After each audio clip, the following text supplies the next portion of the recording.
Hello and welcome to the program which looks at the Holy Land. I am Paul Calvert. Isaiah 43 verse 6 from the New King James Bible says this: "Fear not, for I am with you. I will bring your descendants from the east and gather you from the west. I will say to the north, give them up, and to the south, do not keep them back. Bring my sons from afar and my daughters from the ends of the earth." I'm with Chad Holland, the senior pastor of King of Kings Ministries. And Chad, we're talking about the situation in Ukraine. What were your thoughts when you saw what was happening in Ukraine? Well, I think for someone in our position that deals with Israelis and deals with Jewish people, we were immediately concerned about the Jewish people in the Ukraine and in Russia. I think we all, as a body of Messiah, we want to see people safe. We want to see them healthy. And anytime we see war, that's something we're praying that peace will come. So our immediate response was, let's pray for peace. But then, how can we help the Jewish people who now we know they are leaving by tens of thousands? So what can our role be when we see both Ukrainian and Russian refugees at this time? Are Jews arriving from Ukraine now into Israel? Yes. So the first wave is already arriving. The numbers we were given, and of course, when I say we've been given, we're working as directly as possible with the social services here in Israel, with the Ukrainian embassy at the same time, and with a few of our representatives in the military.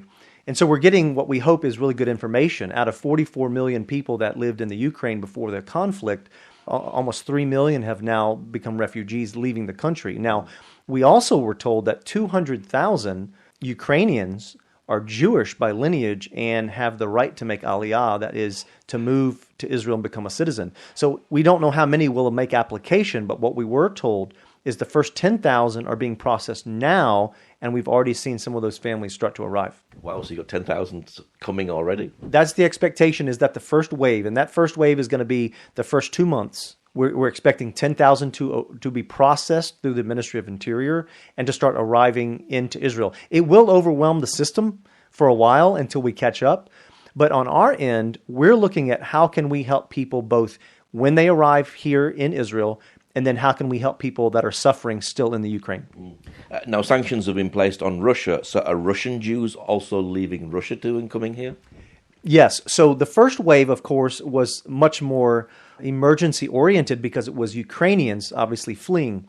But within the last week, we've been contacted by several Russian friends, believers, the Jewish community members. And now we're starting to see some Russians concerned about their own government, their own country, their own safety, and they are now also beginning to leave Russia. Yeah. And how is the church responding to this influx of Jews coming into the country? I'm very proud of the body of Messiah in Israel, and I say that broadly to all of the congregations, ministries, and churches, both Jewish and Arab in ministry. They've done very well to all try to coordinate, to try to communicate, whether it be helping with humanitarian aid or finances. The body of Messiah has done a really good job. I'm proud of King of Kings Network for how we've contributed as part of the wider body. But yes, I think we've been mobilized, we've been active, we've been as alert as we have been in quite a while. Are there many different ministries responding to this crisis? There are. At first, it was a little difficult to try to figure out and coordinate who was doing what. But we let the dust settle for a few days, and now it's become a little bit more clear how we can help. So on the King of Kings side, and I can only speak for our network of congregations and ministries, here's how we've been able to help. Primarily through our distribution centers and our locations, we've been able to provide humanitarian aid boxes and packages, bags and boxes, for the Ukrainian families that are physically arriving. They're arriving and they're being put into host homes. They're being put into temporary hotel situations while they're being processed. And when they arrive, they need clothes. They need blankets and jackets and shoes, food. They need personal hygiene items, toys for the kids. And so we're providing these packages for the families that arrive. We have 5 points of distribution at the moment. And anytime one of those 5 points calls us and says another family has arrived, we have a team that has prepared the packages in the distribution center, and they deliver the packages to the location where the family has arrived. So that's working out pretty well. It's very efficient. It's only made possible because of the generosity of King of Kings locally and the King of Kings members around the world. I imagine people have arrived with nothing, and they're coming to a country where maybe they don't even speak Hebrew. So, of course, Israel is already known in its modern state as a young country, 73 years old in its modern state, is a heavily immigrant country anyway. People immigrating from all over the world, from Russia. We've had, obviously, away from Russia, Ukraine, Belarus, etc. Other parts of Europe, from France and Ethiopia, America, Canada, Australia. So we're pretty adept to welcoming new immigrants, but typically, they're not all coming because of a military conflict. So this is a little bit of a new twist for us. They're coming with such an emergency, literally with one bag in their hand. How do we help them at that point? So it's a little bit new from that angle, but not new to the country, because the country is primarily made up of immigrants. Is this going to be a welcome challenge for the church in the future? Because you're going to have all these new people in and possibly new believers coming into the church. One of the things we learn from the scriptures is to help people in the physical aspect of life as we present the love of Yeshua, the love of God with them. And for us as a body of Messiah here in Israel, this gives us a great chance to grow and learn how to serve people, learn how to feed people, keep them warm, get them into a safe shelter, and to do all of that in a practical way, to show them the love of God in a practical way, so that when we're able to share, when those doors open to share the message of salvation, a genuine trust and friendship is already built. So I think this is really good for the body of Messiah. It's activated us, it's ignited us, it's unified us, but I don't think it's going to be the end. I think this is really just the beginning of a long season and a major wave of Aliyah. We're talking about the Ukraine today, we're talking about Russia, but we understand that soon many from South America will start to come. And as anti-Semitism grows in the world, again, I think we're going to see major waves of immigration, and we want to be ready for that. And of course, some of the communities that surround Ukraine as well, they may get a little bit fearful, and they may say, that's it, we're leaving our countries because of the situation. That's true. You're going to have a ripple effect here. How far will Russia go? How successful will Putin and his government be?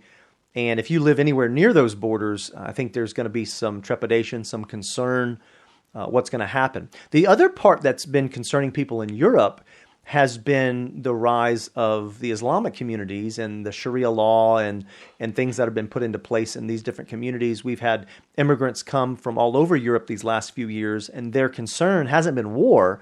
Their concern has been the rise of Islam and Islam going unchecked in their countries, and they don't really like the dynamic that's happening. They don't feel safe. Rise in the feeling of anti-Semitism. So you have, again, a rise of anti-Semitism. You have a concern with Islam growing in Europe. You have wars, countries on the borders, and all of that is a concern why people are making Aliyah again. Now, we're seeing bad pictures on the news. Do you think some of these Ukrainians are going to need counseling when they come here in the land? I think so. But I think also Israel is a great place to get counseling, and here's why.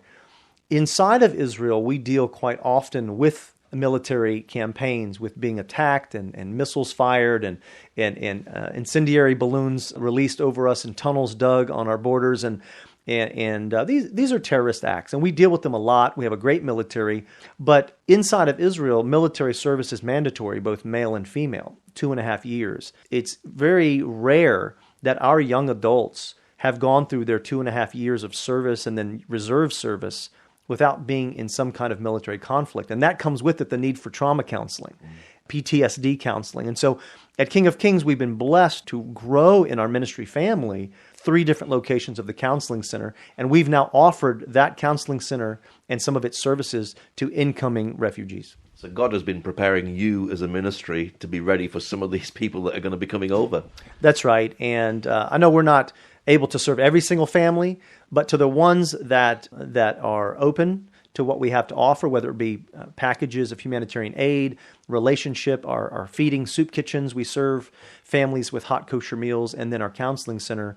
I hope we're able to make an impactful statement to those coming that Yeshua loves them, that God loves them, has not forgotten them, and we want to serve them on multiple levels, not just one level.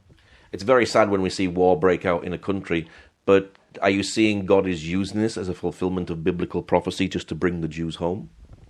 Throughout history, we see an ebb and a flow of what happens with Jewish people around the world. When they are too comfortable in a foreign land, we call that the diaspora, by the way.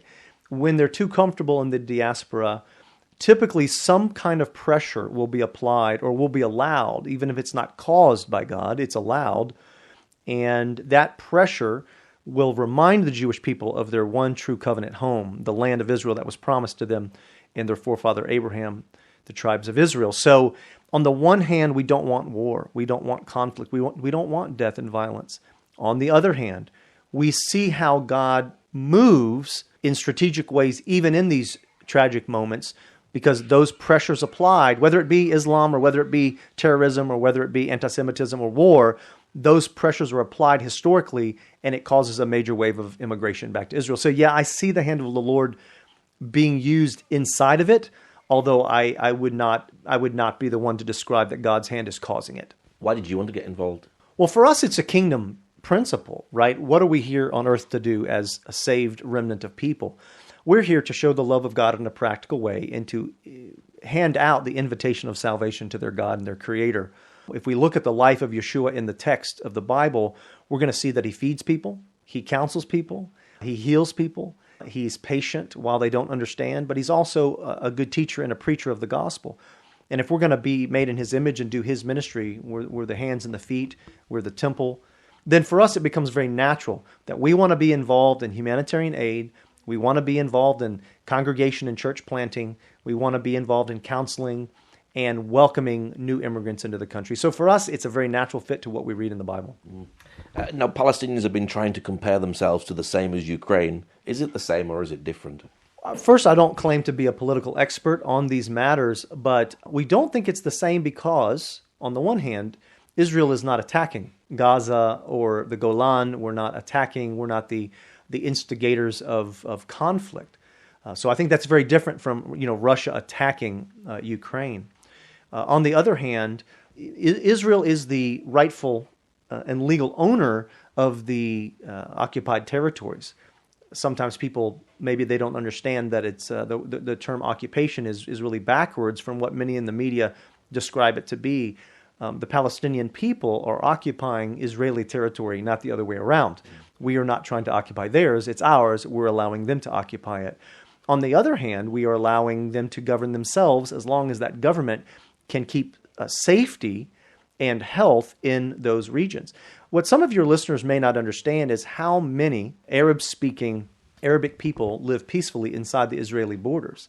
We have Arabic schools. We also have Arabic seats in our Knesset, in our cabinet, in our government. So we don't have a problem. Israelis and Jews don't have a problem with living peacefully with Arabs. I think what happens is when you're involved with extreme Islam or terrorism, you're part of Hamas or Hezbollah or things like this, then those terrorist groups are giving a bad name to what would normally be more friendly Arabs. And so when they become aggressive militarily, Israel defends, and now it looks like a conflict between Jews and Arabs. It's not really a conflict between Jews and Arabs. It's a conflict between Israel and terrorist groups that have really dominated those regions. What's your prayer for Jews fleeing? We would, first of all, we would welcome them and say, come home. This is where we want you to be anyway. But a prayer for safe passage, a prayer for their families, health along the way, and a prayer that they wouldn't become embittered, that they would see this as a new opportunity. As tragic as it is for how many lives we are losing, and we are sensitive to that and prayerful, we're praying that God would use this somehow to bring the Jewish people from the Ukraine, from Russia, from Belarus, or surrounding territories that are becoming concerned, that they would come home and they would feel welcome when they get here. Are you excited about what God is doing at the moment? We are excited on the one hand. Of course, again, I want to be sensitive to all of the loss. But we are excited because we can see the prophetic acceleration of what's happening in the world with the world powers. Of course, I think we all are fairly well read about what Russia's intentions are, and then how that relates to China, how that relates to North Korea and Iran and Syria.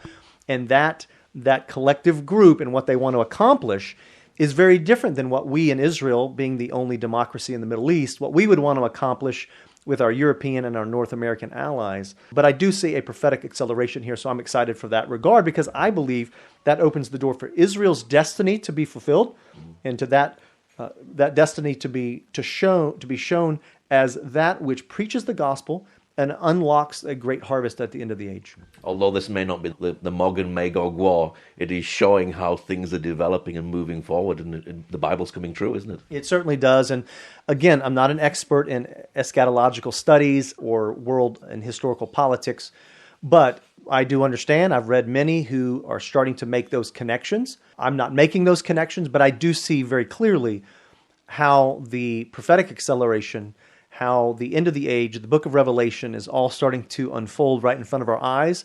And listen, we're a chosen generation that gets to be part of that. I think that's an honor, but I also think it reminds us to be prepared, to be the virgins with oil in our lamps ready to go at any moment, to be the hands and feet of the Messiah in these very trying times. 3 times the book of Revelation calls for the faithful perseverance of the saints.